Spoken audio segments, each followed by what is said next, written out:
Without wasting any other time, the next agenda we are going to manage is announcing the 2023 Digital Impact Awards winners.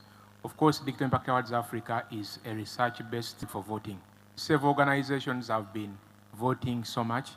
From the results, there are over 22,000 voters that took part altogether in the different categories, because by the time you make a list of 5 or 4 or 6, you're already among the winners. What we are going to do today is to reward the overall winners per category. To start with, Fenon, please pray the category for. These are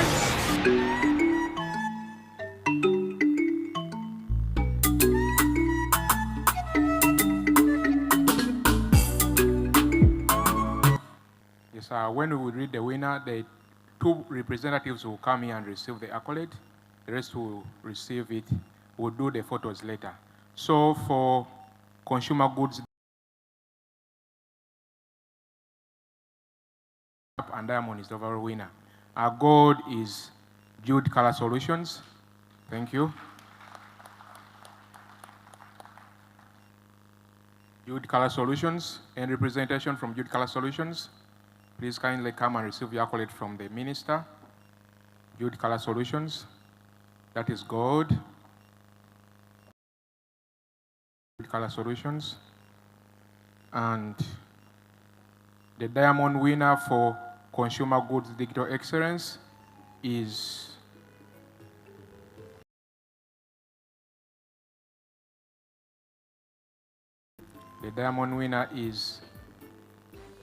Movit.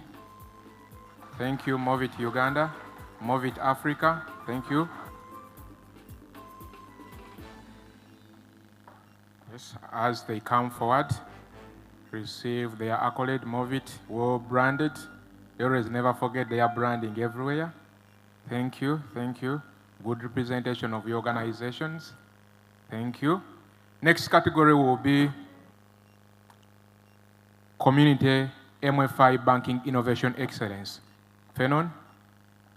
Community/MFI Banking Innovation Excellence. The nominees are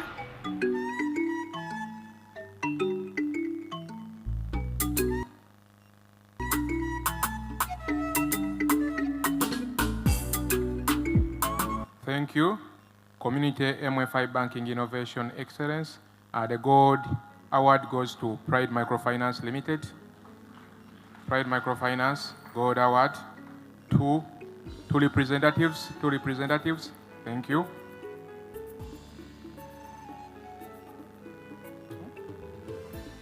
I've been advised that you can come up to 4 so that you don't miss the moment with the minister. Kindly. Thank you. Pride. And the diamond winner, ladies and gentlemen, is for Community MFI Banking Innovation Excellence. The diamond winner is Centenary Bank. Centenary Bank started as so many things as well done for the great work you are doing. I have heard you are now in Malawi. Centenary Bank, Community Banking, MFI, Digital Excellence. As Centenary Bank receives its accolade, the next category is CEO of the Year. CEO of the Year. CEO of the Year. The nominees are Thank you. CEO of the Year. We have gold and diamond. And the gold winner for CEO of the Year is Richard Diego, MTN Momo. Gold winner, Richard Diego, is well represented by his team from MTN. Yes, Jemima and the team, kindly. That is the gold winner for CEO of the Year. As we wait to see who is the diamond winner for CEO of the Year, let's welcome MTN Momo team representing. The ladies decided to represent Mr. Richard Diego. We are happy to have them. Thank you, ladies. And the diamond winner of CEO of the Year is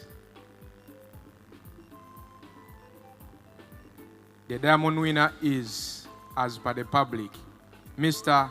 Fabian Cassi, the CEO, Managing Director of Centenary Bank. Thank you. Thank you, Centenary, for the great work. Thank you. Next category, Digital Campaign Excellence. Fenon. Digital Campaign Excellence. The nominees are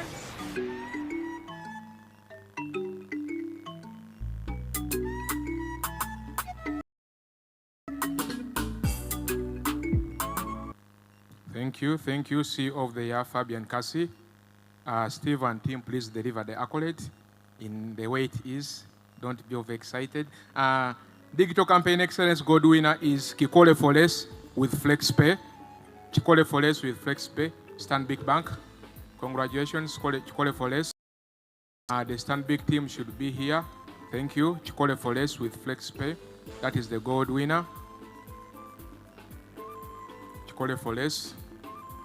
And the diamond winner for Digital Campaign Excellence is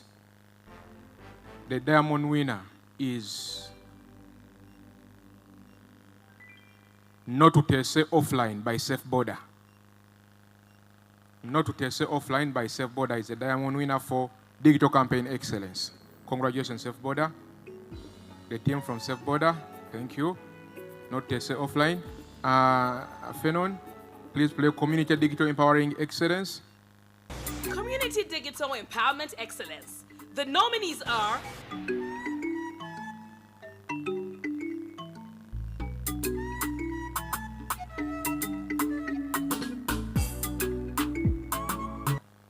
Thank you.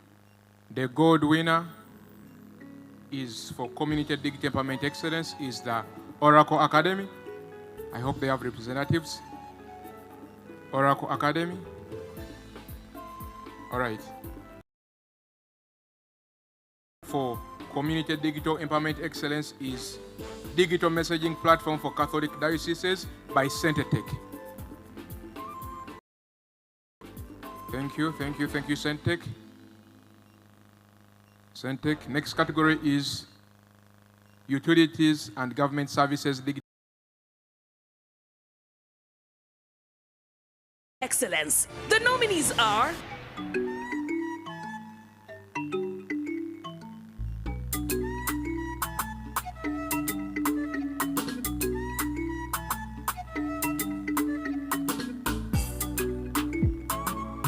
The gold award goes to National Water and Sewage Utilities, National Water and Sewage Corporation, thank you.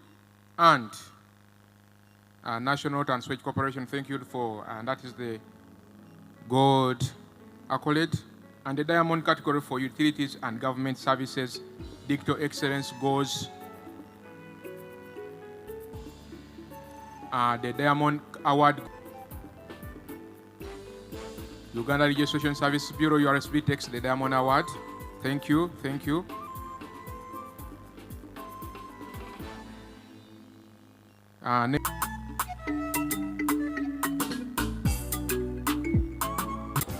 Technology Services Digital Excellence. The nominees are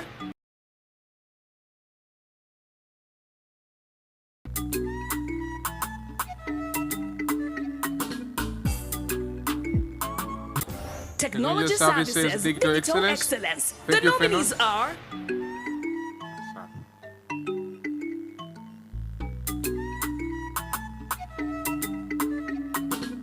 Thank you, Fenon. Conviva.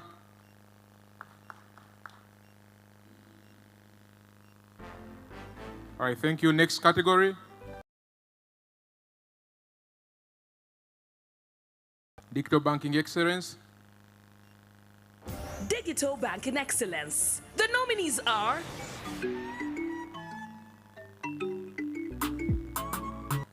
Digital Banking Excellence, and the winner is Standard Chartered Bank. Thank you, Standard Chartered Bank. Digital Banking Excellence. Next category will be Financial Inclusion Excellence. As the team from Standard makes its way up here, let us prepare the video for Financial Inclusion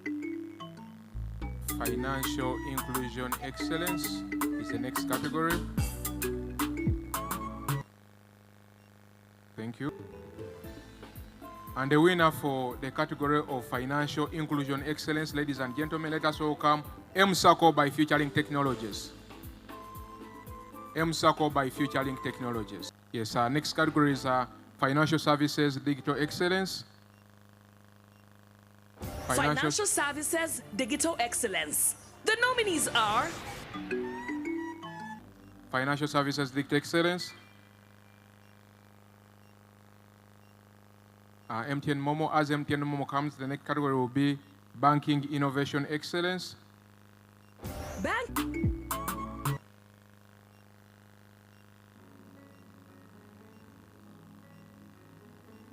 Thank you. Banking Innovation Excellence. The winner, tall people at the bottom of the pyramid. Thank you. Yes, as the team from Postbank makes its way here. The next category will be Key Innovation Excellence. FinTech Innovation Excellence. The nominees are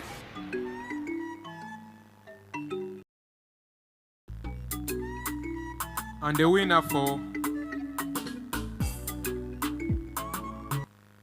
thank you, thank you, thank you. Digital Wallet by Postbank, Government of Uganda and partners. Thank you. FinTech Innovation Excellence. Ladies and gentlemen, the winner for FinTech Innovation.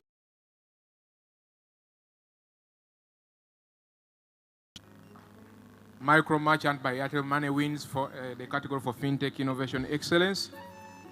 Micro Merchant, congratulations, Airtel Money.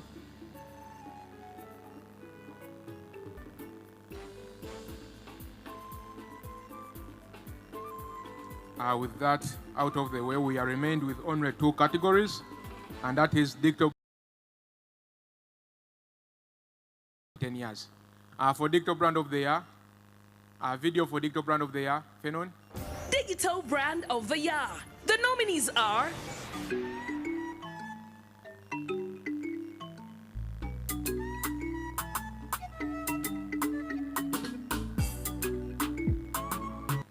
Yes, Digital Brand of the Year gold goes to Centenary Group, not Centenary Bank. Centenary Group. Thank you. Digital Brand of the Year, that is the gold, Centenary Group, that has Centenary Bank, Centenary Tech, and Centenary Foundation.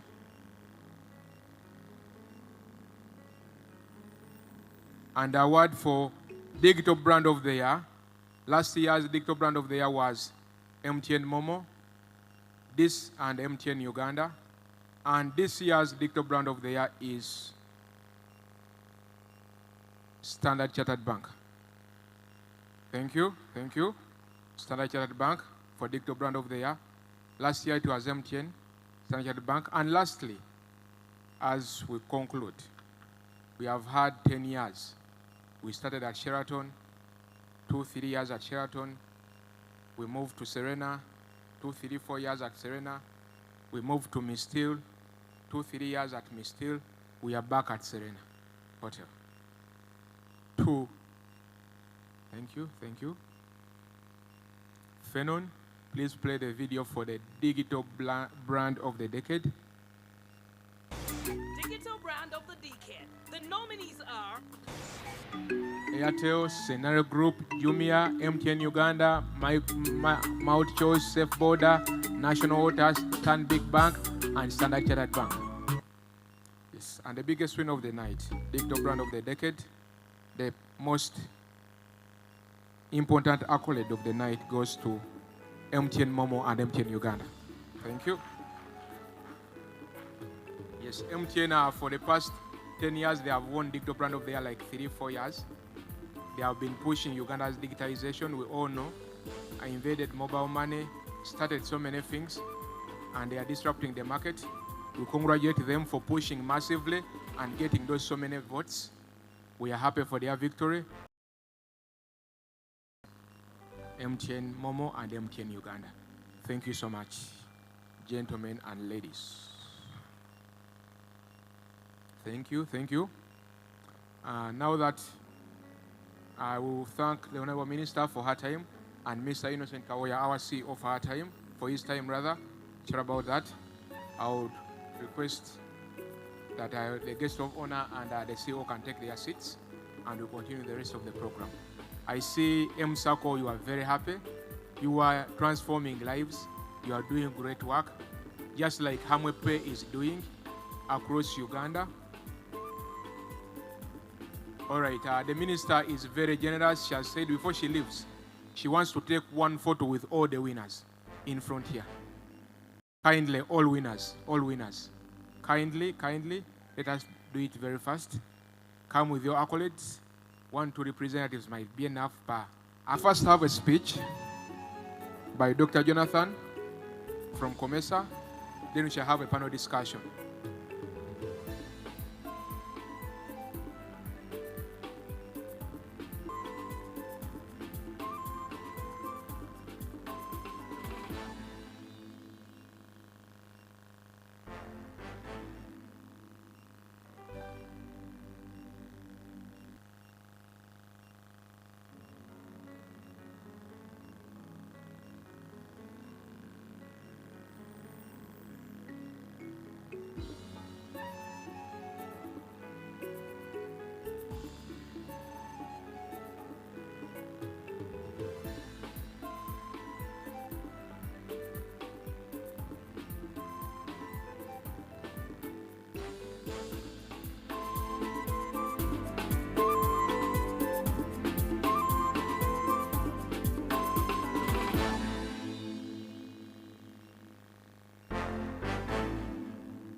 All right. Chris.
All right, thank you very much, ladies and gentlemen.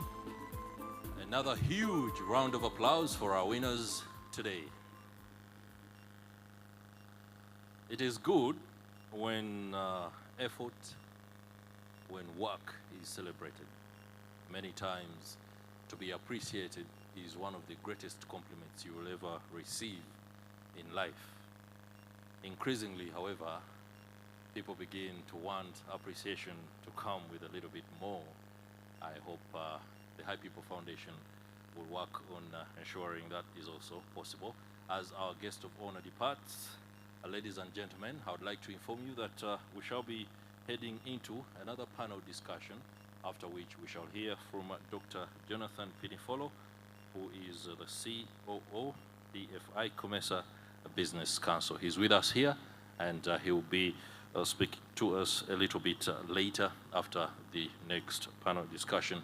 Right away, I would like to invite the panelists who are coming on next, but I have suffered a mishap. Madame Neza, can I have the sheet for panel 4 discussion so that I can be able to say the name as exactly as they are? I might mispronounce a name or two. And many of us, when that is done, it could alter our emotions, our confidence. And since we're here to celebrate, we don't want to do anything that could jeopardize that momentum. All right, I'd like to invite Catherine Tulina Kafumbe, Country Director, Safe Border, to come on the stage. I see, I see a gentleman. Ensuring that our gadgets and equipment is up to speed and fit for purpose. Many thanks. She's making her way. You can clap so that we... James Beronda, Head Technical Services at UCC. Please make your way up.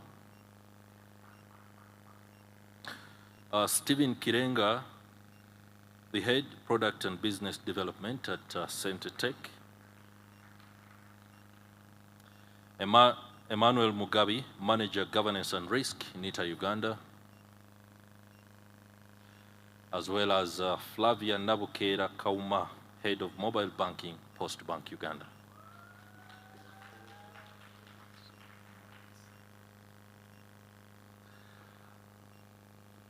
All right, ladies and gentlemen, welcome to the podium.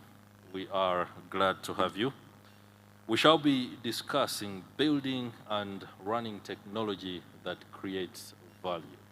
Before I allow our panelists to go into a deep dive, for us to understand exactly what they do and the organizations they are from, allow me to share that in today's highly competitive business landscape, creating value through technology has become a critical success factor for organizations of all sizes and in industries. Whether it is developing innovative software applications, designing cutting-edge hardware products, or leveraging advanced analytics tools to gain insights and make informed decisions, growth.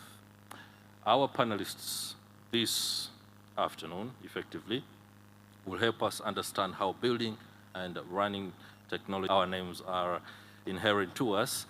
On my immediate left, gentlemen, please state your name, the organization, and the thrust of your business. Uganda Communications Universal and Access Fund. It's a universal service fund within the Uganda Communications Commission. And I'm responsible for the programming and daily operations of the fund. Panel for me, because that's my area of expertise, but being a user of technology, I think I should be on this panel as well. Thank you. All right.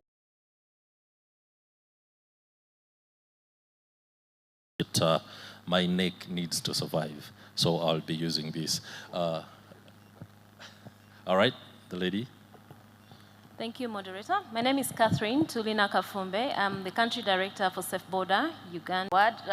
This afternoon, very surprised because it speaks part of the conversation this morning in terms of how we came up with not to say offline. Thank you. We shall just go in that order. Please, gentlemen, you seem to be having quite about the same trouble that I am having, but... Okay. Yeah, my name is...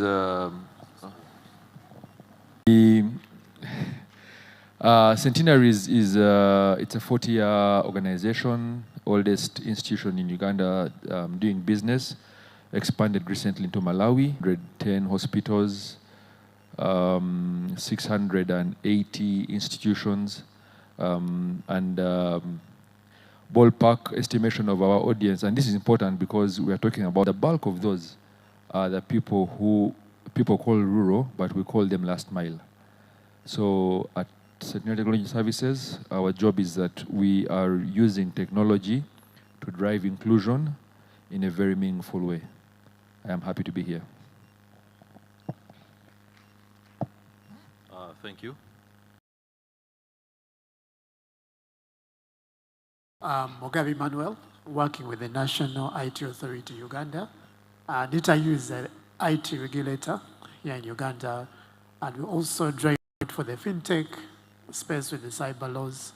We are the big drivers for e-government services, where we enable that while accessing an e-service from the comfort of your home and removing the need for traveling to government offices, filing papers, and providing too much data. So we are for enabling the last mile where the financial-driven companies cannot go, we do push internet connectivity out to the last mile in the rural areas for all of us as citizens to give us a level playing field using IT and to be able to participate in the digital transformation opportunities that we are in as a country. Can you switch on the mic? Or? Should be on now? Okay. My name is Flavia Nabuka Kauma. I am the head of mobile banking at Post Bank Uganda. We're happy to have our work across the country with over 59 branches and boast of about 1 million customers. 360 of these are with our new baby. So it's been born running, luckily. Yeah, then the other 700 are with the traditional bank. All right, that's a good species of the animal kingdom to be born running. Many of us as humans grapple with the fact that we have to be kept and carried along for many, many more years before we can be able to run on our own. So without wasting time, let me put this to James and Emmanuel. What are the key factors to consider when building and running technology that creates value? Thank you very much. When I was coming, I just probably didn't know what kind of questions to expect because considering I really work with the unserved and unserved to offer. Okay. But then I think the keywords here are technology and value. And most of the times, I keep wanting to ask this question, right? Especially in Africa. Europe has tried to adopt and still hasn't really moved. But it created sort of a value for us. And I keep saying, for instance, even when we've complained, until... If you don't mind, you can concentrate on looking at them. Me, I'll try to catch you there so that we ensure your neck doesn't snap. Yeah, so thanks for that. All right. So as long as are relevant. So the thing is, as you design, you've got to have a people-centric or user-centric mind. Is it that in mind? Then the other point is, does it make a business case? So if it doesn't make a business case, then it's not worth, you must have that sort of business case. But then the other is, do you have the right skill set? And most of the times, for instance, we deploy, for you to be able to deploy them, do you have the right skill set to actually deploy some of these solutions?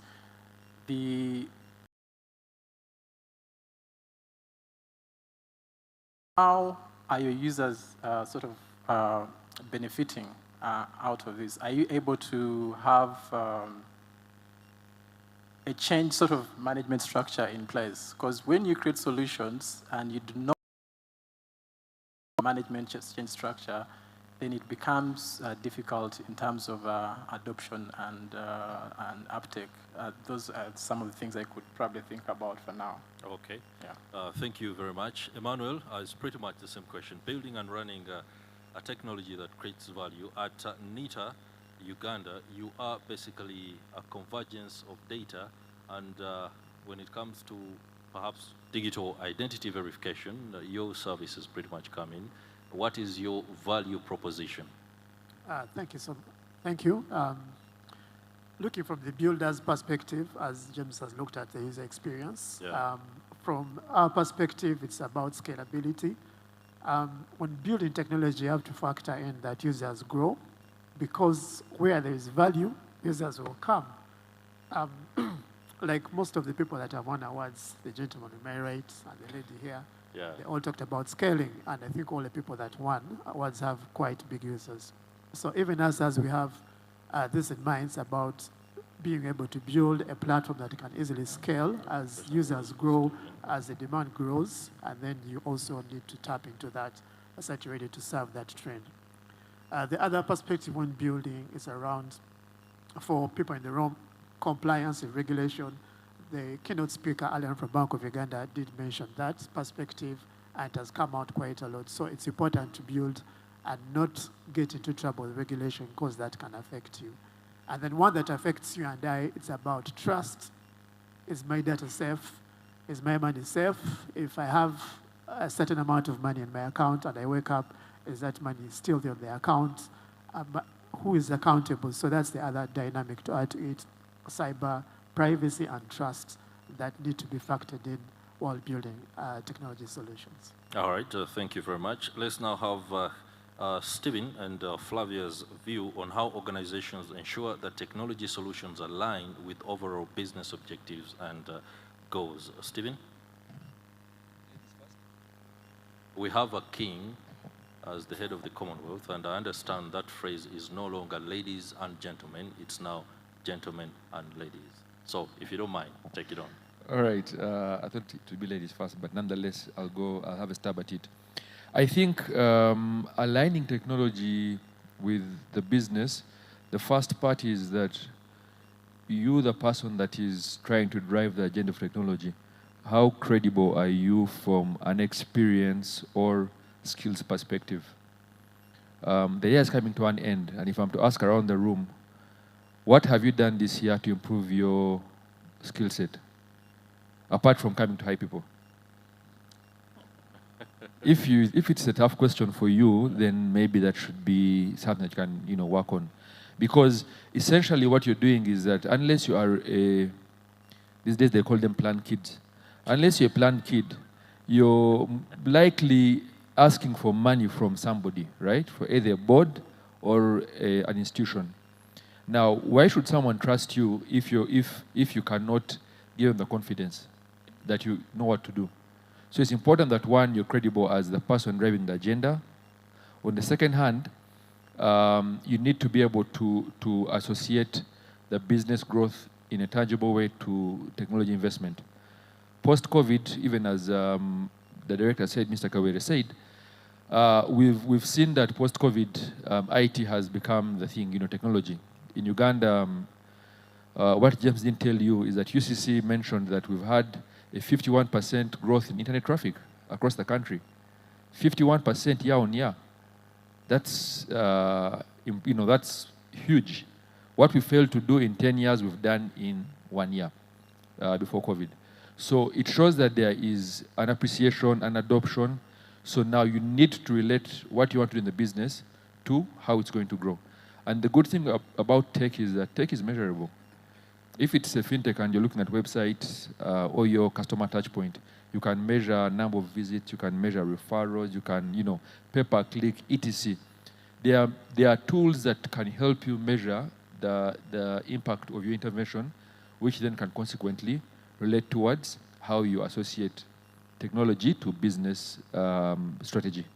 So I think those two are the ones. I have more, but I will let my sister here answer them. How are you finding it, Flavia, hitting the ground running? I hope that has also been effectively taken care of. Has it? Yes, it has. Yes, all right. One size fits Move all. Closer to the mic. Okay. So because technology alignment isn't really a one-size-fits-all, it's important that it's taken into planning, very clear planning and implementation and execution, and it should be tailored to the organization. Our organizations are very different and diverse, so the alignment that will apply to, let's say, an FMCG will be different from a financial institution. Important to do. In terms of how you can go about it, I believe in, first and foremost, having a very clear objective and strategic, a very, very clear strategic objective for your organization. If it's very clear as to why you need the technology, it becomes a lot easier for you to align on that strategy. You need to be able to have a very strategic roadmap for that technology. What do you want to do with it? How do you want to roll it out? What do you even need it for starters? If you're looking at, let's say, a mobile wallet, for example, what's your target market? What do you want to achieve with it? What solution are you providing the market? What do people need, and how are you solving that need? And that now can answer into how it can then align with your organization objectives and overall your strategic goal as a company. To say the least, strategic alignment is really at all levels of the organization. So if you're going to achieve technology alignment, it's very important that you begin with very strong people management. People can be your best drivers of change or your worst enemies at it. So it's very, very important that you have very strong people management within the organization, and that's at all levels, from the top to the bottom. Okay. Yeah. Thank you very much. Catherine, and later, this very question will also apply for Emmanuel. What are some of the most innovative and effective technologies being used today to create value with respect to your organization, and how can organizations leverage these technologies to enhance their competitive advantage? Moderator, I like to think about technology as starting from a place of identifying a problem or that needs to be solved and a need in the community, and then bring it back home. Today, everybody is able to move from one place to another and must move. And because they need to move, we do have a category of people who love convenience. We do have a category of riders who are looking for businesses. So with that in mind, SafeBorder comes up with a solution that is a ride-hail platform to connect. Using technology, there is an ability to map out and identify a willing customer to a willing driver.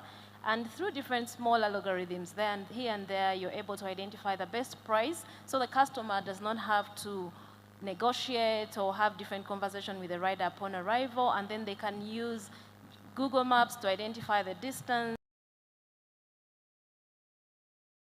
as this person. So we see that technology is able to provide different solutions. Now, when we do that, we know that it comes with a lot of data. So when we implement that, then come the data insights. So with the lots of data that we generate every day, we are able to then evolve and optimize. So then we can tell that what is of interest to the customer, what is of interest to the driver, what are the high demand areas, for example, where do we need to channel our drivers to so they can get more business, and what are the areas that maybe are underserved, how do we connect the riders. And then when you think about that, then you think about the driver as well. What do we need to do so that the driver can get optimized, which generates the birth of maybe a payment solution like the one we have on the SafeBorder app. So we are able to use a lot of different initiatives to grow the technology. And then when you think about now, what's happening, there's AI at play, and there's lots of things that can be employed to improve the overall experience of customers, of drivers. So imagine, look at AI as a friend that is able to reduce your effort that needs to be done on the things you need to be done. How do you reduce the boring stuff and give them to AI? So in terms of thinking of effective technologies, I think we need to think about the need and try to customize, but then move with the trends, because every day there's something new happening and you can evolve and grow that. Okay, thank you very much. Emmanuel, very quickly, because I do not expect it to be very different from what he has just given us. Just to add on from the side of technologies that can be exploited for competitive advantage, yeah. Cloud is number one, because it allows a small player to compete with the big players in the room, given that infrastructure is out of the discussion. The things she's talking about, AI, all these things need a lot of power and compute, which now a fintech can easily tap into. The second one is around APIs and integration. If you look at the work that Modular Foundation is doing, I see a lot of people in the room who are all enabling one another to play in this digital economy. And then to answer the part of effectiveness, USSD is still king here in Uganda. For most of you here, if you were to send someone money, I think you're going to go *16 or whatever. If you're going to pay for a service, *1, yet that service is available on the app. Actually, if you speak to most of the telcos here, they have that function on the app, but people still resort to USSD quite a lot. And you can see that common strain. If you look at the people who have won today's awards, you'll see that there's a bit of a USSD perspective to it. So for effectiveness, USSD is still king. That can easily be exploited because people have that trust and they're still stuck in that ease of use for transacting. All right. This one goes to Stephen. Earlier, you spoke about the fact that being able to monitor the various touch points is pretty much a good matrix, and it could allow, for example, the provider of a service to know exactly what are the emotions of their consumers. But on the side of the consumers, there could be the challenge of making an informed decision about a product reliability and the speed at which they can access it. What's your view on that? The metrics and how the tracking can be done. Yeah, all right, thanks. So I think this challenge is shared. It's not only specific to the fintech or digital space. Just 2 weeks ago, I was at the East African PR Week, and I was sharing with them that before, as an example of a use case that you can relate with, before for PR, you would depend largely on intuition and say, now I think these people here, they might like this. Or I think now things have changed. Yeah. Now we've actually got tools that can measure sentiment. We have got tools that can measure impact. We have got tools that can measure, they can give you feedback 365. I know that for governments, for more advanced or for more that are a bit ahead of Uganda, in some governments like in Bhutan, happiness is now a measure of economic development. That's how people like Emma or James are measured on performance. If me as a citizen I'm not happy, then they won't get their salary. That's how deep they have gone to say that, how can you measure the happiness outside of all these e-services and connectivity and what have you. So I think the value of that is that now you can plan better, you can use data to make decisions, you can move beyond sentiment and intuition, and you can have more impact. Because once you have more impact, you're able to determine and say, now let me put in such effort. So I think it's a great time for us to be old enough to make decisions in our lives, but also in businesses, because we have the tools to enable us. Okay, James Beronda, scalability, reliability, and security are pretty much important. What best practices should we follow to mitigate risks and ensure business continuity? Thank you. We need to understand about, especially when we're talking about business continuity and scalability. Those are two probably different things. Business measures probably we need to do if an event occurs that we are able to move on. But then there is also the reactive side that when the event really happens, then what are we able to do? For example, our continuity plan in place, but also having a validation and sort of testing environment that are you able to do vulnerability on your networks and etc. Then there is the upper one, which is the policy layer. What are you going to do, or how have you, what are the things or steps you're going to go through in a case or you had this sort of a scenario happen. So you need to design system, one, with those sort of things in mind, but also growth in mind. Just don't build things with, without having scalability in place. One, they should be very modular, and probably you also need to leverage on cloud services, or having looked at your applications and seeing which are more risky or less riskier, you could move some of them to the cloud and etc.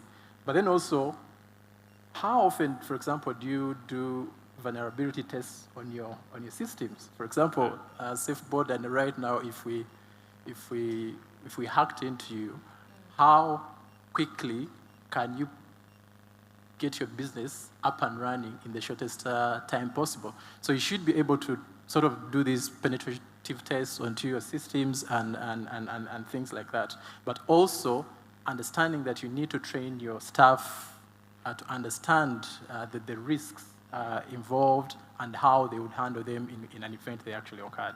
Okay. In fact, the question that will be posted to Catherine rotates around advancements and trends and the ability to continuously improve technology to create more value. When you speak about being hacked, it means there must be a tenant to any possibility or any eventuality that comes through, but you'll be answering that question shortly. Let me first go to Flavia on the extreme end. Can organizations effectively manage and optimize technology solutions to deliver value continuously? What processes, tools should be used to monitor performance, for example, identify areas of improvement, and implement the required changes? Thank you. So, because right now we're in the era of creation of value and very profitable growth, a decade ago it was more about the numbers. If you can acquire many customers, that's good enough, but that has changed now, and there's a lot more about creation of value and profitability around it. So in terms of technology and deployment of solutions, it's important to measure and track this. Some of the things that I will look at in terms of how you can be able to measure this is, one, you should have very clearly defined value propositions. If you know what you're going to measure, then you can be able to measure it. Right. So if your technology is solving a strategic problem, for example, then the measure is going to be around the strategic objectives. If it's more of an operational or a revenue-generating solution, then even the metrics and the tools that you use will be consistent with the objective. It's also important to define the revenue generation or revenue-generating technology solution. You're going to look at things like usage, customer onboarding or registration, unique users, for example. You're going to look at things like revenue-generating customers. You're going to look at retention and customer experience. Those measures can be tracked in a very quantitative manner. And this is because right now we have a lot of reports. There's a lot of investment that banks and FIs are putting into. It's important to be able to have these tools available to you in terms of reports, dashboards. Right now, for our new baby Wendy, for example, we do have these screens with the dashboards that run, and we know per hour how many customers we have onboarded, how many of these are transacting, what transactions are they doing. So it also enables you to see what transactions are failing, which ones are succeeding, and able to aware and resolve in real time these challenges. I very much pick that technological value stays very much in simplicity sometimes, and the ability for your consumers, customers, to be able to readily access these products. James posed the question to Catherine, if you don't mind. Can you answer it exactly how he asked it? The other thing is that you can also, I don't know whether you're going to reveal something that could be happening in the next few years, not even few years, a month, AI, where the complete ability of all information from the customer side is available, and then acting on it. Will it be humans? Are they going to be robots? Or will I be picked up any one time by a robot on a safe border? We still intend to be human and to stay human, so it will not be a robot.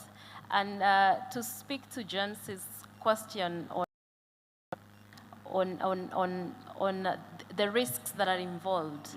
Yeah. Recently, our CTO put the senior leadership team in a room, and we had to do a dry run of what would happen if we were hacked. What are the possible scenarios? How would that happen? How would we react? The thought process behind it, all the possible scenarios. At the back end, we need to work through on how to prevent it. That's right. We need to understand the possible angles that could attack us, but in the event it happens, will you pay? Will you not pay? So we do have those scenarios at play, and we intend to keep them at play to ensure that we protect and we plan against it and against all the risks that they're interested in. For example, you have because you take trips every day and move from A to B, it's we now know, on average, if you're an app user, how much you spend on your transportation. How about we could use this to let you know that, on average, you're spending this, put that aside so that your transport is not interrupted for a month. And then, so that way, you're sort of working out your budget for different things. And then different gamifications of, you can do this 5 times a day, and then you can be able to get this. So there's a lot at play that we can do and get technology moving. All right, ladies and gentlemen, since this particular discussion is not interrogative in broadcasting language, I'll give each of you 60 seconds, and the clock countdown begins right now. Let me begin with Flavia. Your last word and wrap up from your vantage point with regard to value creation and the imperative of technology in this space. Thank you, and I will stick to the confine of my industry, banking. That's right. So technology is a very key driver for banking right now, and soon banking is going to be a thing that everyone does, not a place that people go to. So key for me to that is to be able to have solutions that are very flexible, scalable, and extremely secure. Okay. Yeah. Please. Thank you so much. Mine is just to encourage builders not to keep ignoring security, privacy, until when something happens. I'm glad to hear Safe Border's story of being proactive. It should be part and parcel of design of delivery of every solution, because one incident is good enough to take you back so many steps behind. Thank you so much. Stephen? Thank you. Mine takes it back to my first submission earlier on.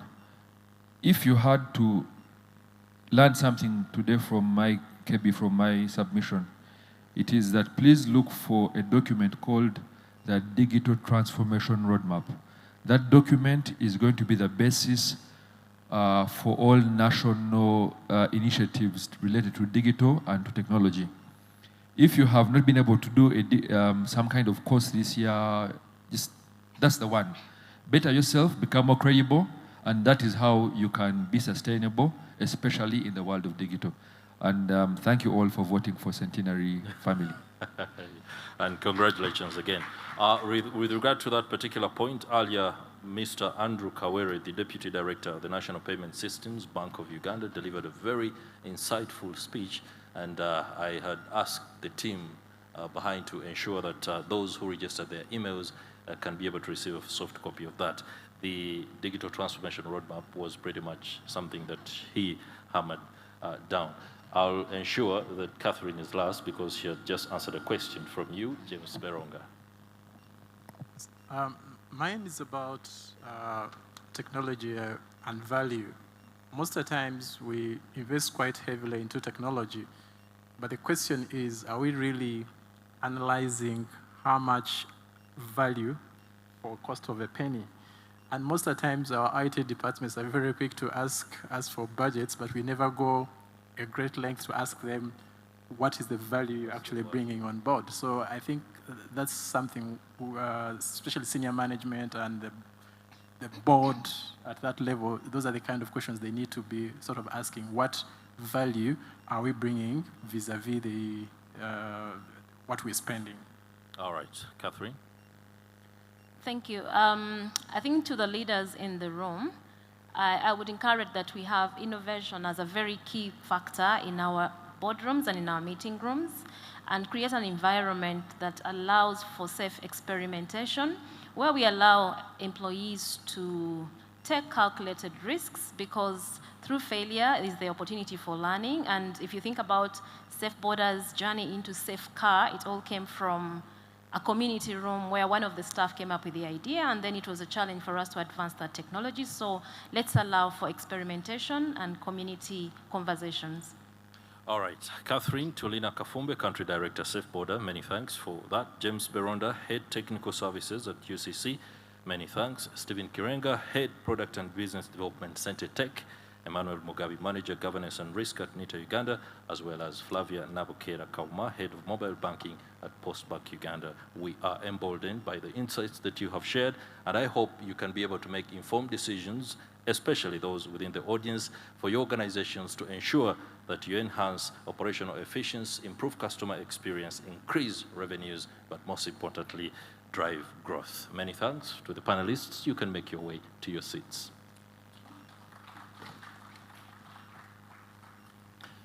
As you do, please be informed that you can go outside and then we can be able to take a group photo, one that shall go into our archives. I would like to beg the indulgence of Nicholas Kalungi, as I also take the opportunity to appear alongside these fine and very bright gentlemen and ladies within the archives of the High People Foundation. But as Kalungi does make his way here, the team over there can play me a video or two as we undertake this particular ritual. Next, after that, we shall be hearing from Dr. Jonathan Pinifolo. Dr. Jonathan Pinifolo is the CEO, DFI, COMESA, and he will be speaking to us on leveraging Level 1 project principles to build interoperable national and regional payments infrastructure. So that's a conversation that you should stay put for, because there's a lot that we have to learn. Thank you very much. Team, be on my side. Elevate your senses. Amplify the party. The zenith of music galas is here. The 12th prestigious High People Music Awards. Grander in scale, unparalleled in fervor, and simply legendary. Get ready for a sonic spectacle with performances of your most adored artists. Save the date, 17th November at Kampala Serena Hotel. Tickets for 100,000 shillings and exclusive tables at 3 million shillings. Hashtag Level 1 Project. Hashtag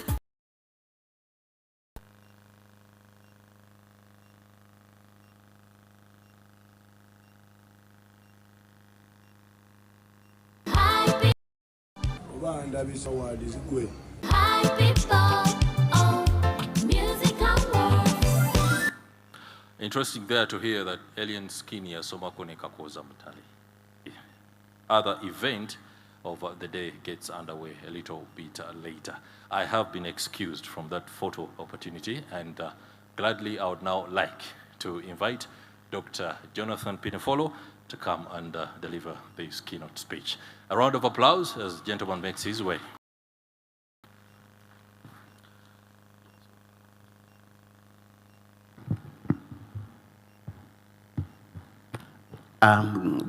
Maybe before I start, can I ask everyone to start? 1, 2, 3, 4, 5. On the sideways, 1, 2, 3, 4, 5. You can sit down. Thank you. So essentially, I'll be looking at leveraging interoperable national as well as a regional payment system. So you can put up the slides, please, from the control. So essentially, what we are trying to do at COMESA Business Council is to come up with a regional retail payments platform. And this payments platform is going to see commercial banks as well as non-banks. Like for instance, MNOs is just to make sure that cross-border transactions are being effected easily. And as a matter of fact, if you look at COMESA, you know that when it comes to trade, payments to be done easily within the region. And the other aspect is to do with enhanced financial inclusion. So we're looking also at impacts, like for instance, financial inclusion. Please go to the next slide. Next slide. Next slide. And next slide. So those are some of the project objectives. So as number one, we're also looking at issues like, for instance, apart from coming up with the payment platform itself, we want to connect it to able to check maybe what type of information maybe they can buy, for instance, maybe cheaper fertilizer in another country, but also even to put their products, because most of them are those at the bottom of financial pyramid, and as such, they cannot manage to even host, like, for instance, websites and others. Next slide. So in terms of the piloting, we are doing the piloting in 8 countries, and these are Zambia, Malawi, Uganda, Kenya, Ethiopia, Mauritius, Egypt, as well as Rwanda. So based on the trading corridors, like for instance, if you look at Malawi and Zambia, they are in the same trading corridor. If you go to East Africa, maybe countries like Uganda, Kenya, and Rwanda, but also we had to look at other countries, right? So far, I think this journey started way back in 2021, whereby we had to come up with a business case. And then after that, we had we're doing the proof of concept between Malawi and Zambia. The whole aim is just to make sure to see how best this can be implemented. And going forward, we benefit from. Next slide. So just to deep dive into level 1 vision. So the whole aim for the level 1 financial vision, also as part of regional integration, what we're trying to do as COMESA is just to make sure that people, whether traders, should be able maybe to send money from a mobile wallet, maybe in Uganda, send it maybe to Malawi, to a bank, someone with a bank account, or vice versa, or different stakeholders. Next slide. So by the end of the day, what we're looking at in as far as digital financial service providers are connected. So we are looking at benefits like, for instance, lower transaction costs, issues like, for instance, high digital transaction volumes, but also at improved fraud reduction, but also increased financial inclusion. Next slide. So as CBC, Commercial Business Council, so will come up with a national, like a regional switch, and this switch is going to be interconnected with the various national switches in various countries, and also want to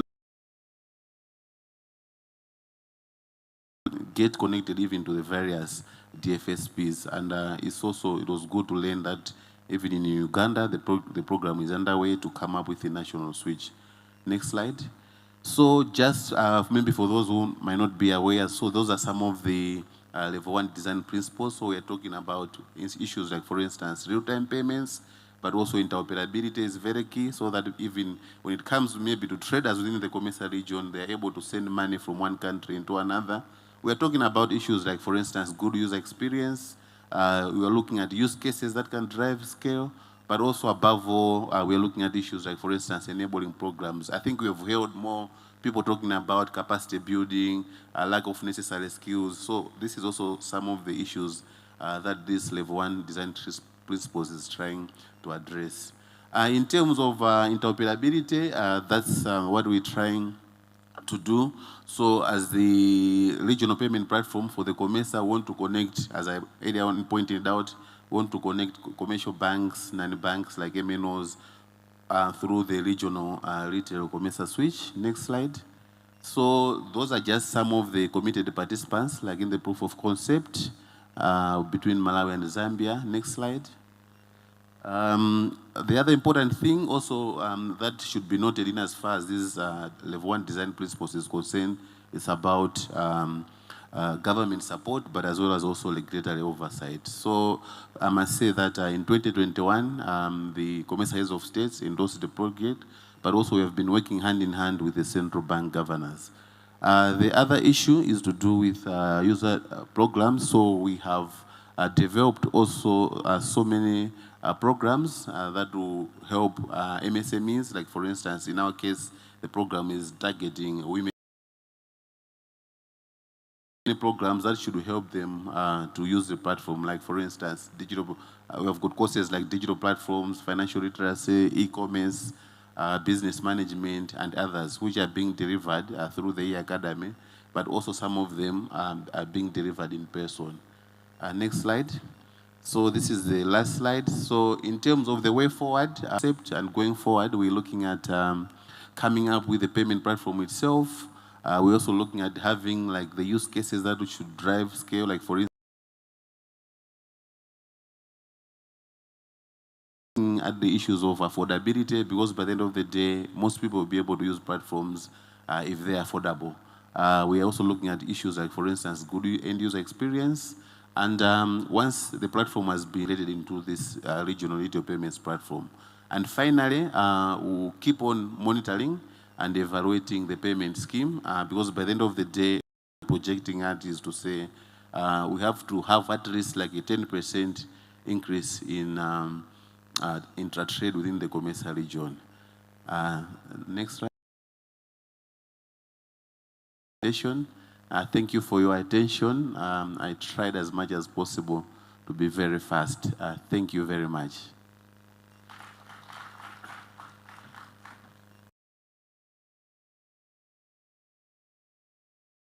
For that very insightful presentation. I hope you have picked a few things, especially I was interested when I saw the cross-border payment and everything that is aimed at streamlining that particular financial architecture. We have less than an hour to be here, so within that space, we are going to incorporate the very last panel that shall be talking about delivering digital financial services that meet the needs of women across Africa. I would like to invite Jane Stroken, the Senior Program Manager at Infitext, and she'll be moderating this particular panel. Many thanks. A hand of applause as she comes to be able to marshal the debate. Thank you. You're most welcome. Thank you very much. This is the graveyard shift. I hope you're all wide awake and you're going to listen to the wonderful voices of the women who are going to join me on the stage. So can I please invite Jemima? Are you here? And Stella? And Annabelle? Has she arrived? Yes. I'm not sure if she has. Juanita? And Glory Joy, who I know is here. Juanita, are you here?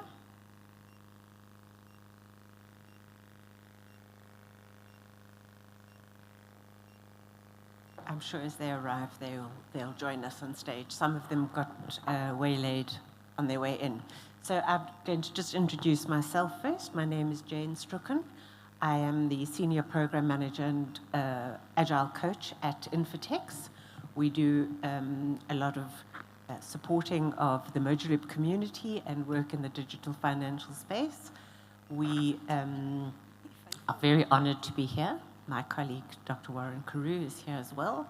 And we are delighted to share in this event with Innocent and the High Peepo gang. Ladies, can I ask you each to introduce yourselves?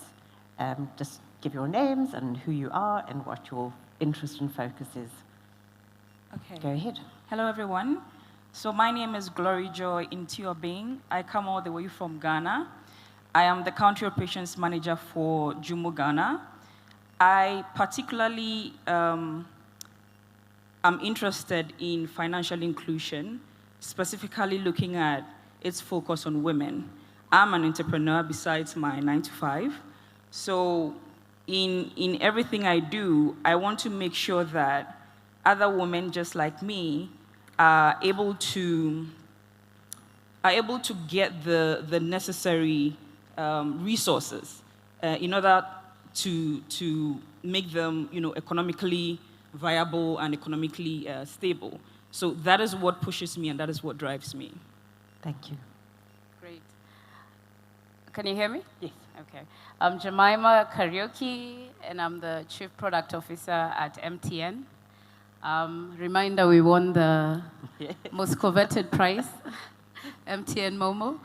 I am passionate about building products. I feel like it's the one thing that I probably could do without a salary. That's how much I'm passionate about it, and even more so for the women. So very happy to be here today. Thank you, Jemima. Good afternoon, everybody. I'm Stella Lugalambi from Hamwe, East Africa. We were in the same category in day one. Yeah, I'm a co-founder and managing director for Hamwe East Africa. Hamwe East Africa works with the last mile. We work with rural settings, getting records for women of the agriculture value chain and all the other things they do. Most of the times, people, when you ask them, have you ever talked to someone in a rural setting? I remember one time said, oh yeah, from Nansana. Nansana is not a rural setting. So when I talk about rural, I mean, these are people who are off the grid. And so we've been working with the telecoms, we are partners with MTN, with telecoms to see that they actually get connected, they get on the grid. And when that fails, we've also come up with offline solutions with our applications that actually they can access their wallets offline. Thank you very much. Thank you. And Juanita, welcome. Would you like to introduce yourself quickly? Good afternoon, everyone. I'm happy to be here today, especially next to winners. Yeah, so my name is Joanita Asio Banda, and I do work for Stanbic Bank, head production services, basically leading the team that looks after the IT infrastructure and our digital transformation efforts in that space. I also do lead the Women in Tech initiative at the bank, and I'm happy to be here today. Thank you. Thank you very much, ladies. I have one question that I would like you all to think about as we have this conversation. And that is, who are the people who will effect the changes that we need to meet the needs of the women in Africa. Because we can talk a lot about these things need to happen and they need to do and this must be done. But who are the people who will do the doing? So that's my question to you all. First question, ladies. What are some of the barriers women face in accessing and using financial services in Africa? And how can digital solutions address these challenges? Would you like to start? Okay. Jemima? Oh, well, you want to go. Go for it. No, go. I don't mind. Okay, some of the barriers women face, there is a whole big range. First, they don't own property. Most of them don't own the land they are living on. Even if they are given, it becomes clan land. Secondly, they don't have digital identities. So they can't walk into a commercial bank and say, okay, this is my statement of works. I planted 3 acres of land. I made 7 million Uganda shillings. The banks they will want collateral. So these are really big challenges to them. And even if they try to, they don't have, they are single. Actually, we have almost 200 million African women who can't access because a way of even selling some of the few things they have because no one will give them the price, the way they are dressed. Someone like, okay, the way you're dressed. I've even seen rich people negotiating with the tomatoes that she's selling. They don't want to give her value. And so most of the times we are requesting for your farming records. You farm, we get your records, we see how you transact. Do you buy fertilizer? That is recorded. Do you actually buy seeds? That's recorded. So when you walk into a I buy these things, can you use my data after 2 seasons, which is like a year, and give me some debit, some credit? Right. And we're saying that the credit shouldn't be cash. Give a fertilizer company some credit, and then they give me fertilizer, and I use my credit. Yeah. We have also come up with some solutions like checkout system. When you can give them gumboots, you can give them things that they don't have to have cash. So we've gone into these partnerships to try and help. But of course, we are also requesting and saying, if to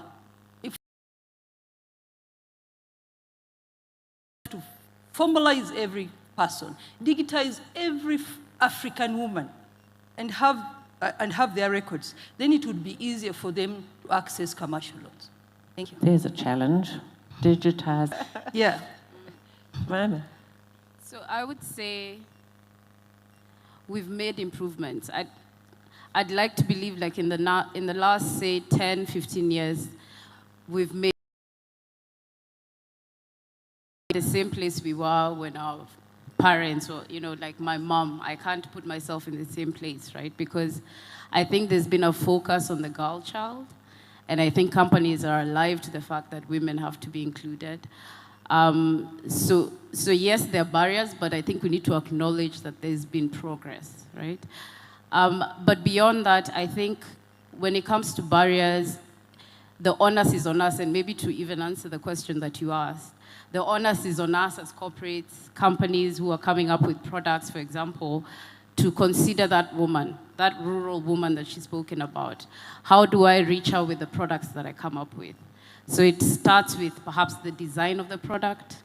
How do I make sure that it actually gets to her hand? If I'm talking about using a mobile phone, we know primarily that men or the male figure of the house would be the ones with that mobile phone, yet it's the same channel I'm using to get to this woman of the house, right? So how do I make sure that I can use the right channel to get to that lady? Ways in which you can be able to find that lady. I think it's also in the communication of our products.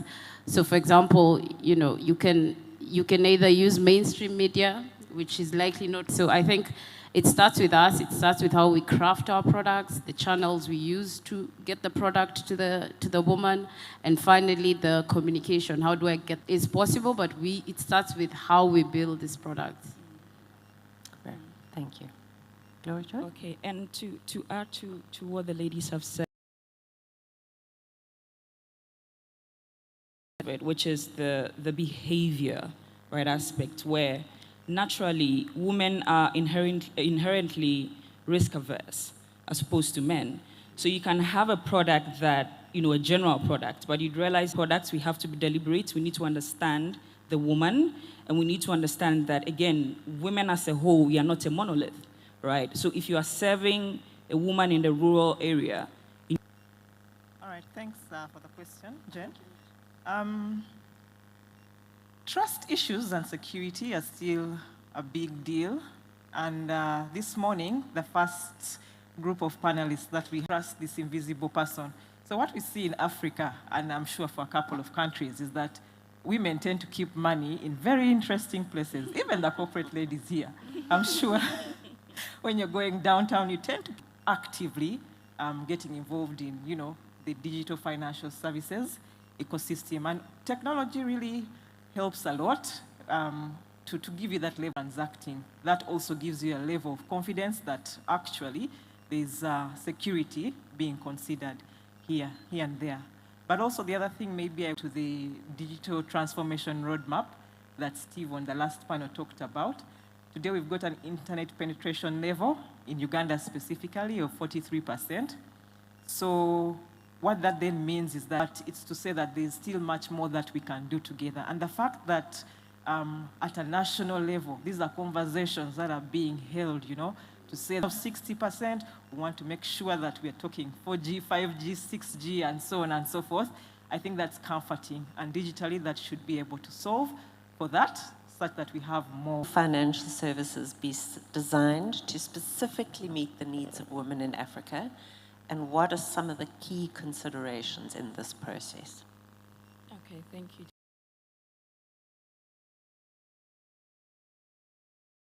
So first of all, it has to be very simple, right?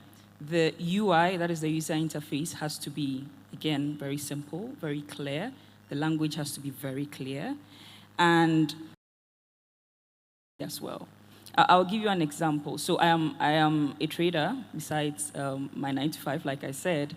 So in Ghana, I import children clothing on a wholesale. And I had 2 suppliers that I was had a system where you could interact with a human being, right? So for me, the main decision as to who I went with, right? I am giving out tens of thousands of dollars. I want to make sure that I'm talking to someone. I need to make sure that there's that connection, there's trust, right? And even in the selection of the products, there was that simplicity in there. And I went for that. So it's very important that when designing products for women, it has to be very simple. The language has to be very simple. The user interface has to work perfectly. And again, I'll cite the example of Jumo Ghana. Across the different territories that we have, Jumo Ghana has or drives the largest volume as far as revenue is concerned. And we have a very healthy penetration of women, again, because of the medium through which we offer our products. We are very deliberate in the language we use in communicating to customers. So these are very important factors that we need to consider. Then in the process, I will talk about the HCD, which is the human-centered design, which looks at centricity. So you need to understand your user as a person and design a solution that fits their need. Thirdly, it needs to be, your innovation has to be small and scalable. So don't think of the most complex solution you can think of. Just solve one on that. So in terms of the process, that is what I will add to that. Thank you. Yeah, I think I can chime in and very closely related to what you've mentioned. I think the aspect of building for the woman has to start with who's building, right? Who's that doing the development? Yes. Who's that doing the design? If you've got a bunch of men seated trying to build an app for example, that's supposed to be used by women, then you're likely going to get it wrong. I remember reading a case study about a car manufacturing company. I don't know whether it was Volvo or one of them, and they did a crash test, and it was primarily on the seat belt back in the 1940s. And they realized that the seat belt was designed with a man in mind. So when they put the woman there, or a woman body dummy there, it did not work as expected. I think the failure rate was like I think about 50%, whereas for a man, it would protect him up to 90%. So it's really, and the reason behind it is because it was just men doing the design. So I think in our world of digital, we need to look at the teams that we are hiring, right? And making sure that you have a good diversity, and that way you have that woman in mind when you're doing your UI and your UX. Yeah, thank you. And we do love the men, so don't worry. It's just that they don't think like women. Juanita, do you want to go? Yeah. After listening, we do human-centered designing at our office. It's a tech company, 90%. So when we realized that we couldn't access that woman, we went down to the villages and we recruited what we call digital community entrepreneurs. These are women and young men who are in the community, who help skill them about the system and the solution. And like she said, if it is working, it has to be very simple. Remember, they don't have smartphones, so forget about the app. Use the USSD, use SMS, use the language that they have, and then they will learn to use, because once they adapt, they're not going back. We've had problems where when we sit with them and you ask, there's a bank down there, why don't you have an account? You say when you enter there, there's intimidation. You look, everybody's looking at you in a very tough way. When I was younger, I worked at Walmart in US, and there was a people greeter. You enter, and someone is greeting you, and you feel welcome. So our commercial banks don't have that aspect for women in Africa. If I went to, I was talking to women in Morocco. The bank is, they haven't hired a woman to sit there, put a big signpost says Mukazi, woman. Then I approach her, she's smiling, maybe she's looking good, I can talk. Focus on them. And we're here, stand big. Do you have a people greeter for women? Do you have a section? There's another bank that actually says they have women. It's part of the woman. So we're saying, if you're going to work with women, like they're saying, build the products and also do the work, not only the talk. I put money on my phone on Sunday to buy airtime with one of the telecoms. I'm not mentioning one. So I went through their menus. I couldn't find a human to talk to. I tried all the 9 segments. And I'm thinking, is there a woman, if I lose my money and I'm in the village, will I have this time? There was no person on all of them. So you go 1, you listen, do this, turn 10, do this. So that they have automated this, but then they are not looking at the woman. I am in a hurry. I bought my airtime of 1,000 to call someone. It has gone missing. I just want someone to help me, but I have to go through all these things. And at the end, you don't get someone to talk to. So without that human interfacing, if we want the women to come and be part of the financial inclusion, the digital world, we first have to go slowly, have a human interface, and let them be able to explain. And build their confidence. Yeah, thank you. And build their confidence, yeah. This leads very nicely into the next question, which is how can digital financial services be used to empower women entrepreneurs and support their business in Africa?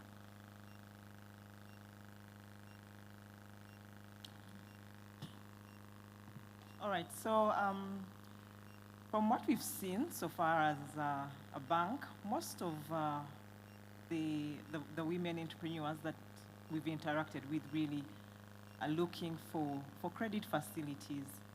And yeah, they want to grow from, where they are now, they want to expand, and how does digital then come into play? So we do think around credit, for example, as one of the ways digital comes in, to say that even as you come together, especially in the rural areas, and you've come together as circles, you've come together as village savings and lending associations, how do we then create systems for you such that you're able to get credit, and once you're getting this credit through these systems we've created for you, you're able to see how much you owe digitally, how much you've paid so far, but importantly, you're able to use the money that you've gotten to do what you want to do. So that's one of the ways, we could support digitally the female entrepreneurs. So I would give an example. So again, back in Ghana, so we run customer stories. We try to understand how our product, and again, we offer credit solutions on mobile money. And because mobile money has a very deep penetration in Ghana, of course, when you render such a service on there, you need to understand whether there's impact. So I have spoken with quite a number of women who can attest to how our product, for example, as a fintech product, as a digital product, has been able to change their lives. I remember I spoke with one lady that I think it was a research we were doing, and it was around customers that were showing very healthy behavior. That is, they take the loan and they pay back on time, right? And this woman was part of it. And I remember in talking to her, she was telling me where or how her situation was before the product came into play. And again, our product is a pioneer product in Ghana. There really isn't any USSD-based credit solution in there. So she talked about how then it was very difficult for her to put her son through school. She's a trader. But in being able to apply for a loan, like it's sometimes Ghanaians, like you literally have to pinch people, or they have to pinch themselves to realize that this solution is actually real. The fact that I can pick up a phone, go through a journey like a mobile money journey, and be able to take credit, physical money, right? And she was talking about how she used this product, invested the money she got into her business, ran it for a period, right, for maybe a year or two.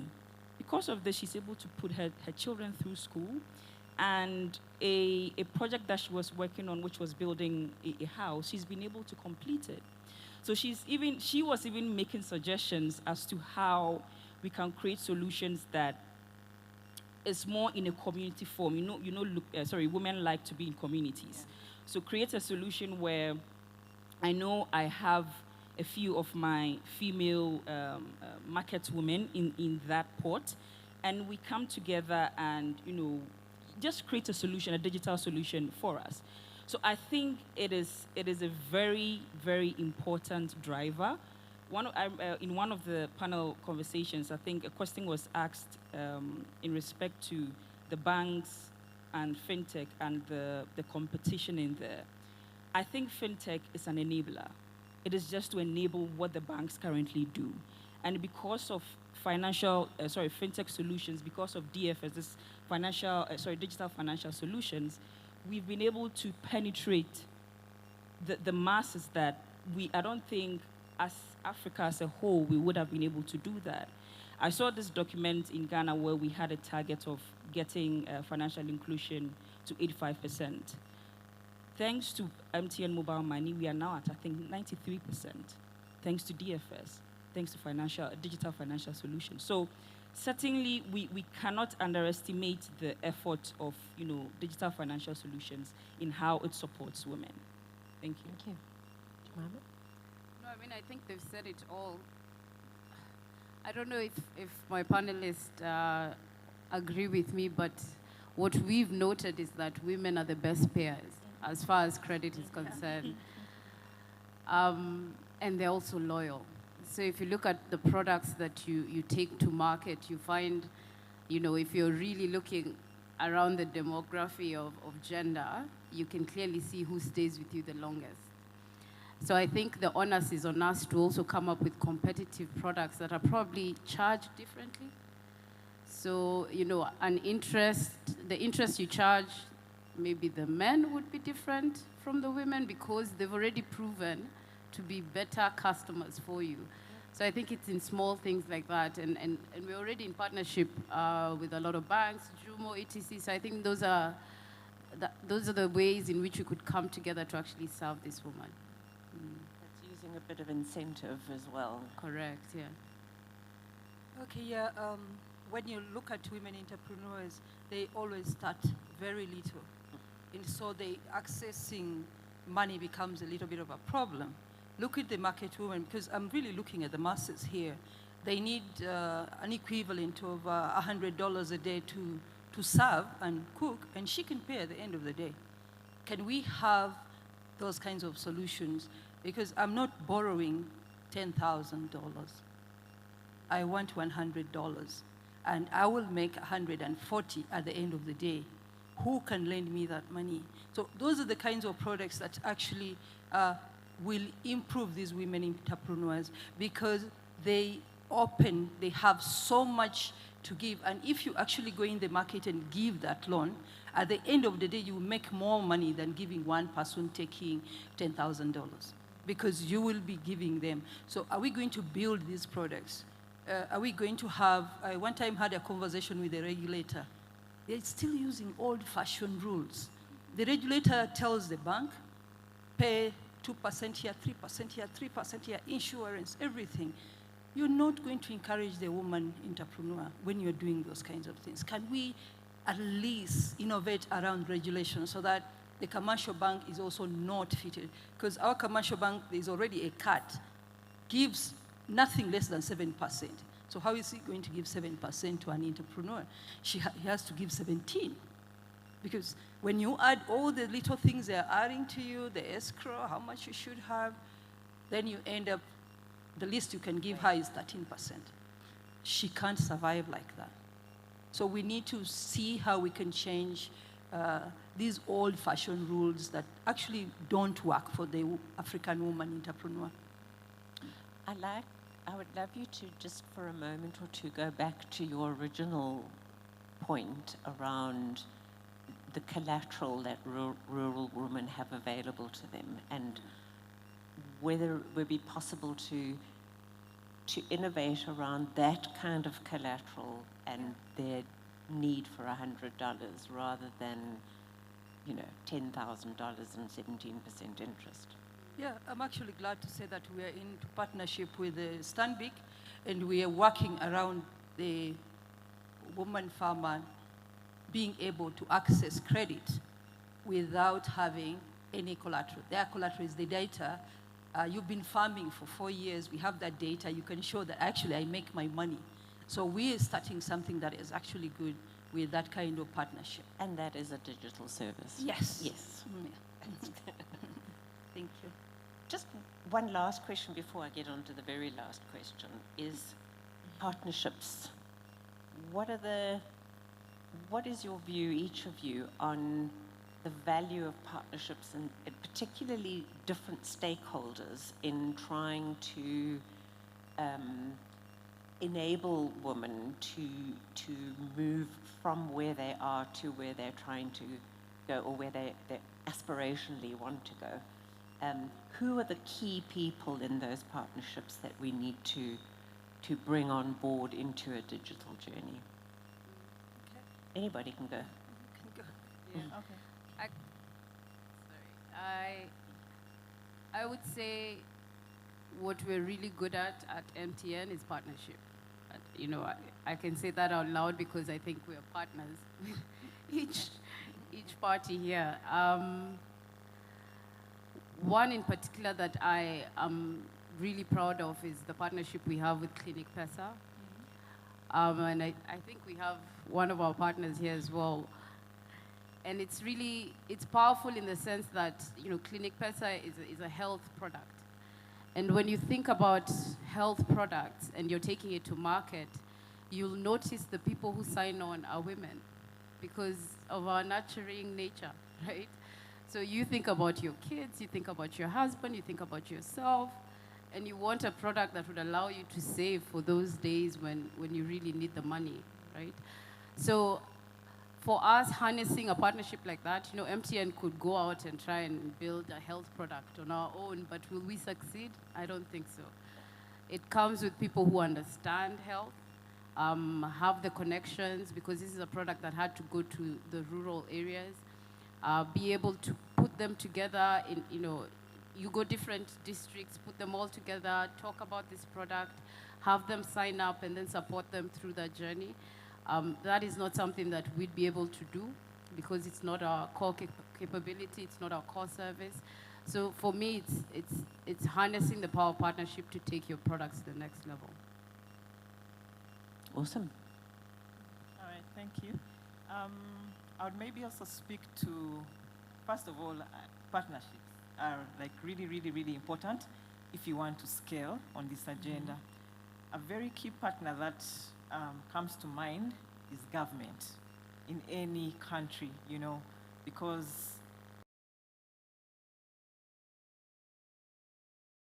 and you want to have regulations and rules that foster this, you know, that accelerate this whole digital transformation agenda. So it's not only even when it comes to regulation, and this is still on partnerships with government, but when we are talking things like infrastructure, it has to be on a government's development plan. Otherwise, you won't have the scale that you're looking for. So government is really key, and if you're looking at the fact that you have to deal with cultural, you know, barriers and restrictions, you want to have them, you know, in your corner, so to speak. Yeah, thank you. So briefly, for me, besides the obvious collaborations and the obvious partnerships, I think, sorry, we need to also look at the customer as a partner. So for example, in Ghana, I understand that sometimes these communities have, I think I alluded to it earlier, they have key influencers in there that understand the users or the women and are able to explain their challenges much better than even the women are able to, right? So in all the collaboration, I believe we need to try and find a way to bring these people into the space and have a very, very in-depth dialogue with them, to understand their needs, then inculcate that into whatever product or service it is that we are designing. So for me, the collaboration and the partnership which you've said, MTN, the regulator, the banks, specifically for Ghana, I think there are other aspects of the partnership that we might need to explore or consider. Thank you. When we come to talk about partnerships, I'm looking at the players in the field, business-to-business partnerships, but we also incorporate the government. I can give you an example. We serviced 87,000 tea farmers in Rwanda with Momo Pay, with MTN. And the government gave MTN the loan, because if you get a loan of $1 million and split it into 87,000, it's a nightmare when it comes to collecting the different fees. I run a tea farm, but I don't have daily money to pay them. But they are all MTN subscribers or Airtel subscribers, and they can't borrow. Now, when they use the actual charges you use for Momo, but we are using the channel in that partnership. And that was after a conversation with these tea farmers, and have 20 shillings to give someone, it becomes a problem. So like she says, partnerships should be B2B and then B2C, and we incorporate the government. They're very key, because the kind of products you're building for women need innovating around. I know people saying the woman child is being looked at. I have applied so many grants that say a woman will be gotten it. because at some point they want this. At one time they said I should have at least used 1.5 million. My company had just dollars. And the grant is for women. Let's all have a conversation, and I tell you, look here, I have only made $200,000. If you're putting up a grant, why are you giving me a threshold that I can't do? If I can't do it, that means other women. So true. Thank you. So I hope you all remember the question I asked at the beginning of this discussion, because it needs an answer.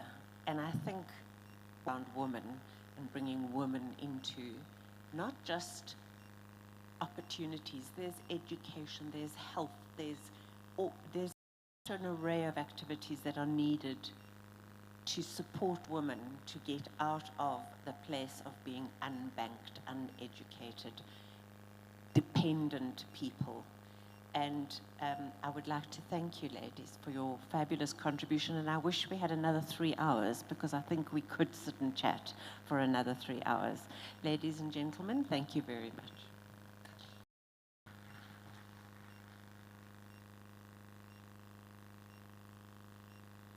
Thank you, Jen, for marshalling that conversation, and another round of applause for the awesome ladies who've been sharing their perspective on this particular topic, delivering digital financial services that meet the needs of women across Africa. It's always emboldening to hear such conversations that attend to the people that many times suffer systematic disadvantages in the way society is run. So the panelists, as the ritual stands, you can go and take that to come and address us. You're most welcome. A round of applause for a seemingly indefatigable gentleman.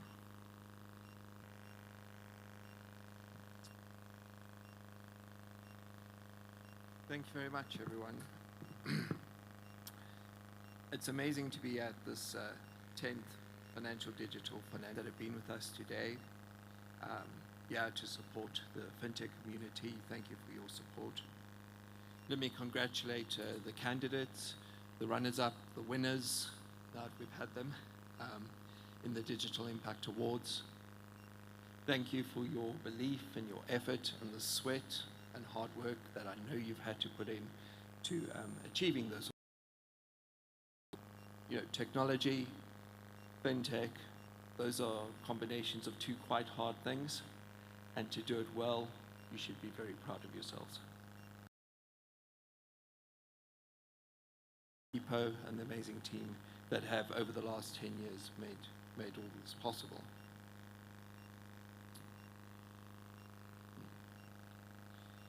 So I will try and be as quick. I'll bring up my timer so I can have a look. But I hope that by the end of today, I'll have shared some ideas with you. Some ideas around digital public goods and the digital public infrastructure that they are going to be providing for us in the future. And I'd like us to have an idea of our world, as Jane challenged us to, we are the people who are going to make the changes happen. We're the people that have committed ourselves to this for all our time now. So I'm going to try and give a brief introduction to that, and hopefully that will encourage all of you and all of the speakers who've come and gone today to take up this. Now, the future lies in the collaboration, I believe, between government, commercial, and community. We really need to build the infrastructure for digital rails of the future. And those digital rails will become the thing that financial services of the future sit on top of. And that requires payments and identity. We've just heard the challenges about how not having clear identity means you can't be in a land registry. These are things which are all coupled together. We were talking with representatives from the Bank of Uganda this morning, and they clearly were able to articulate these needs, these these infrastructure rails that are needed to build the future. And when we have all of this B2B facility in place, we need to make sure that actually we have solutions which empower customers. We've heard about the customer-centric, the person-centric approaches that so many of the teams and successful fintechs have been taking. It's when they put the actual users at the heart of their solutions, that's when we start to win. That's when we start to deliver value. And that's when we can get onto the path of providing equitable financial services that lift people up from where they are. Those are necessary for us to be able to meet people where they are and make sure that we can start to address things like poverty, not just in financial terms, but poverty in healthcare, poverty in education, things that actually hold people back. I was privileged to join this and be on this stage in 2019. We were very optimistic about the future. And I don't think anybody expected COVID-19 back then. But a few months later, the world was going into a crazy tailspin. And obviously, that has been a challenge for all of us in all our lives. But actually, as the people here have shown, we've also used that as an opportunity to rise to the challenge, to make the world a better place, to accelerate the adoption of financial services that have actually helped people through this. But there's some things which have changed and some things which haven't. So if we look at the extremes first, lots of the services that we've seen strive and thrive have continued to propagate old prejudices, barriers to citizens accessing services or using their funds as they wished. Sometimes that materializes as KYC. Without an identity or an address, sorry, we can't give you a service. We've just heard that story. Sometimes it's as simple as fees. I go into an organization and I ask for something and they say, well, sorry, the fee's this much, can you pay? Or it's closed loop systems where it's kind of, if I suck you in and I hold you and control you, then you can do everything you like as long as you do it my way. Telcos did this when they first gave data. They said they'd have walled gardens. You could only access the internet that they wanted you to access. Mobile money companies did this when they started because they said you have to be our customer to do this. Those are not recipes for growth. And I'm sure most of us in this room can relate to being in one of those situations. I think the harder question for us all, though, is where have I been the cause of one of those situations? 3 years. I think in 2002, there were $3.5 billion worth of investment funding placed into just the top. The developed markets think of financial inclusion. But Africa and Asia, out of necessity, have been leading the way. We can truly celebrate. Everyone's efforts here have contributed to that, and as an industry, we have continued to move forward.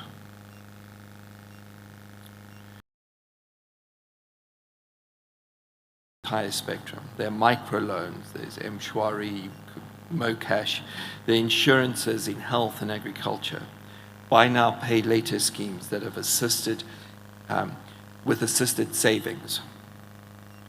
There are strides by established players to open up services. Momo Pay from MTN is a particularly successful and encouraging case. They've seen growth returns as part of the infrastructure of the future. But like the last panelists were saying, we have to make sure that we are building gender-aware services, that when we want services that are going to support women, we involve the women in the creation of those services. One of my stories about the creation of M-Pesa is, and I absolutely know this to be true, one of the reasons it met the market where it needed to be is we had ladies on the ground telling us what the customer experience was, feeding that back to people who were writing code in a dark room somewhere. Without actually having the customer at the center of that conversation, without having people that were able to relate to the customer in that conversation, it would have failed.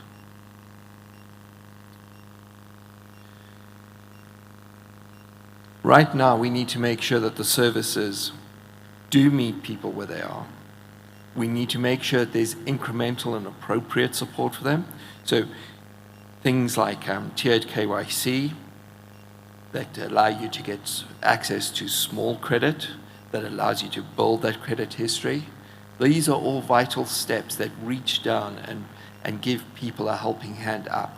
That's what equitable means.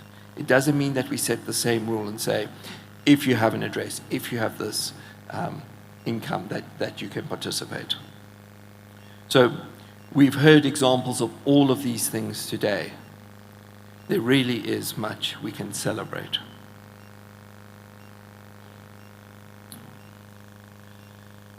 Technology has not been my friend at the moment. My notes are not moving on.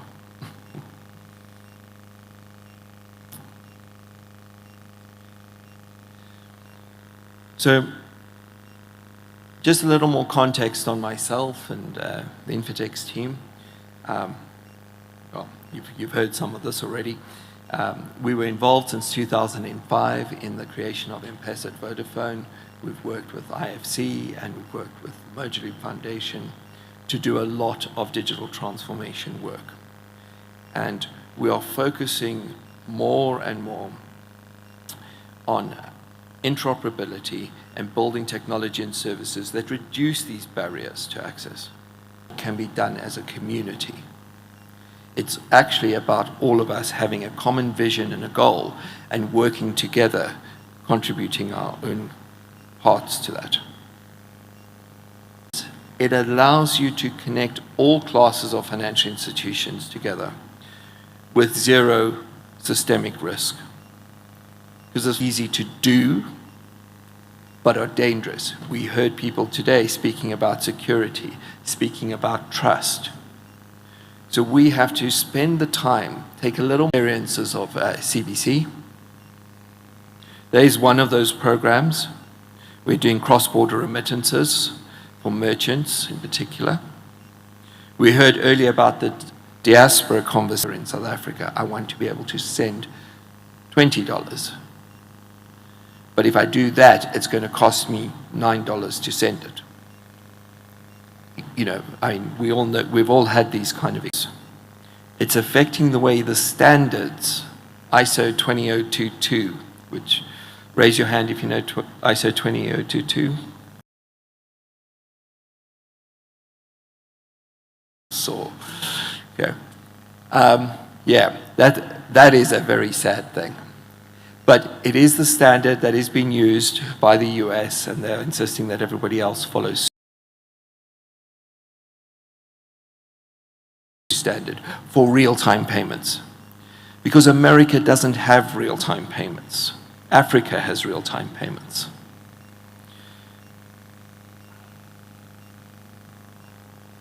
Can't say how many.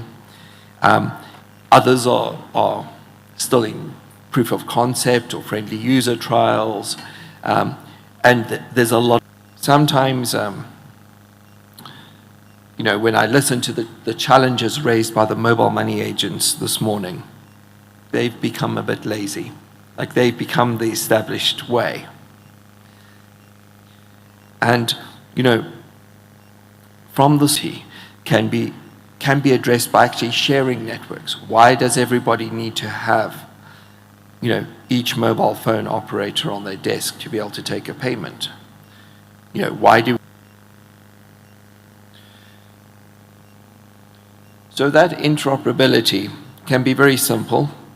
It's, you can send money from a bank in America. The Bank of Uganda, who this morning was giving us actually a teaching on a set of programs and platforms and solutions like MergerLoop. That software industry has for a long time spoken about open source. Some of you in the banking sector may know that there's challenges to using that. A lot of those challenges will understand the risks, deal with the myths and the dragons, and make sure that they actually can use them to scale their services. We all use open source. Anyone with the same for government. Help governments get into a place where they can actually understand the risks of using open source platforms, how to manage those risks, and therefore how to accelerate looking at a new product and services. I ask you to go and look at the Digital Public Good Alliance website. There you will find a list of registered building platforms like MergerLoop for instant payment rails, identity platforms like MOSIP, health platforms like DHIS2 you need, but on actually making a better service, on actually how do you put your customer, your sector of the market at the heart of the service you're offering. We've had 9 countries at the recent MergerLoop seminar looking at adopting that. And there are panels as well today, working together with government and regulators. Your regulator here in Uganda already has sandboxes. They asked you to come and use them. Working together. So,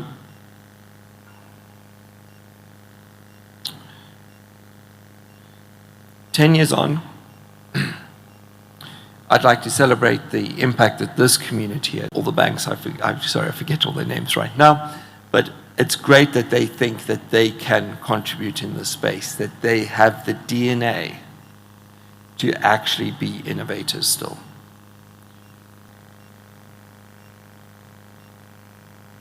There's a lot that has been done. It is amazing to be here today and hear from.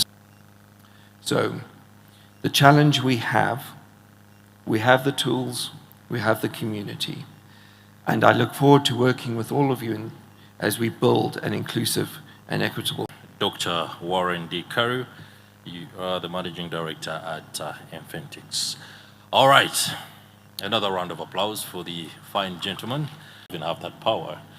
All right, it's been a pleasure being one of the moderators at this particular iconic event, and for being patient and listening very intently to the messages that have been put forward.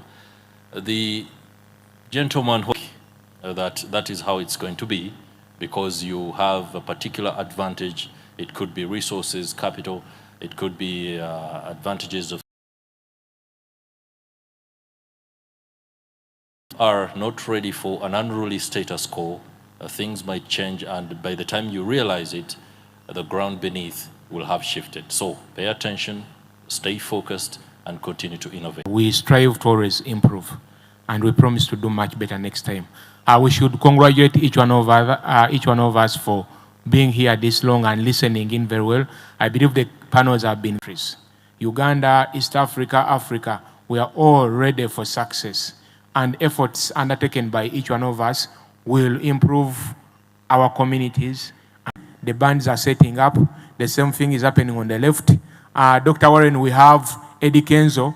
Eddie Kenzo is a Grammy Awards nominee, a BET Awards winner, High People Music Awards Artist of the Year, entertaining East Africa and parts of South Africa. You know, Dr.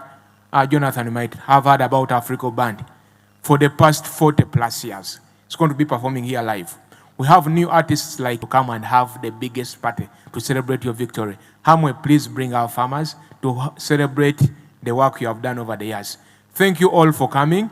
I've been advised by Shao that each one of us has received their lunch coupon. Lunch has already... Fenon, HMA video. Elevate your senses. Amplify the party. The zenith of music galas is here. The 12th prestigious High People Music Awards. Grander in scale and paralleled in fetishes. Save the date, 17th November at Kampala Serena Hotel. Tickets for 100,000 shillings and exclusive tables at 3 million shillings. Hashtag Level 1 Project. Hashtag Men Scale and paralleled in feather and simply legendary. Get ready for a performances of your most adored artists. Save the date, 17th November.